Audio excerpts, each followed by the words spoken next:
ہر وہ انسان جو یہ جان لیتا ہے کہ زندگی کی بیش قیمت اور انتہائی خوبصورت نعمت کو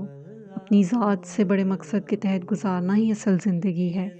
وہ یہ بات بھی بخوبی جانتا ہے کہ مقصد کی یہ تلاش اسے باہر کی دنیا میں نہیں بلکہ اپنی ذات کے اندر اتر کر کرنی ہے۔ وہ کوئی بھی ہو، صوفی، سادھو، درویش یا کوئی عام آدمی، باہر کی دنیا کے شور و غوغے سے بے نیاز ہونے کے لیے یہ سب لوگ ذکر اذکار، ورود و وظائف، ہولوٹراپک بریدنگ، مراقبے، دھمال یا کسی ایسے ہی اسلوب کا سہارا لیتے ہیں جو بیرونی دنیا سے ان کا تعلق منقطع کر دے۔ یہ لوگ اپنے باطن کے سفر پر نکلتے ہیں اور بخوبی جانتے ہیں کہ اس سفر کی کوئی منزل نہیں ہے۔ اس راہ میں تو بس وہی کامیاب ہیں جن کے قدم ہر لمحہ اپنی ذات کی پہچان اور اپنے مقصد کی تلاش کی جستجو میں اٹھتے رہتے ہیں۔ جیسا کہ اقبال نے بھی کہا ہے، اپنے من میں ڈوب کر پا جا سراغ زندگی، اور ان میں سے جو ایسا کرنے میں کامیاب ہو جاتے ہیں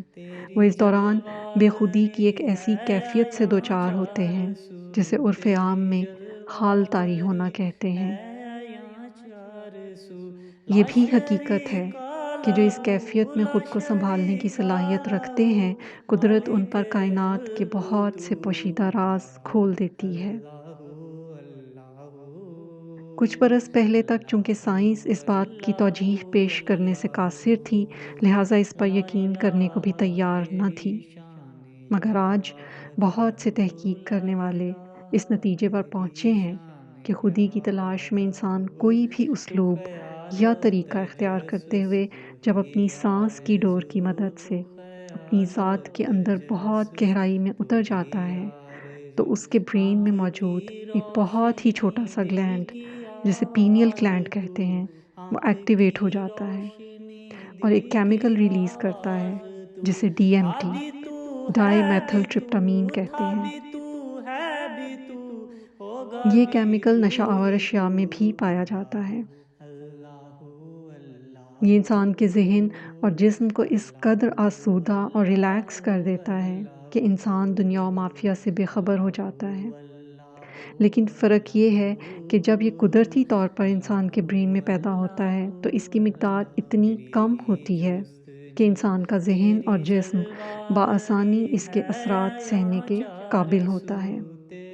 اور حال کی کیفیت سے نکلتے ہی وہ پہلے کی طرح حشاش بشاش ہوتا ہے،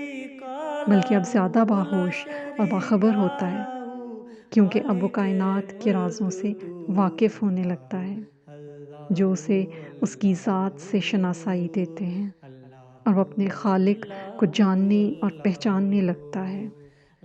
اور پھر رفتہ رفتہ اپنے تخلیق کیے جانے کا مقصد بھی پانے لگتا ہے۔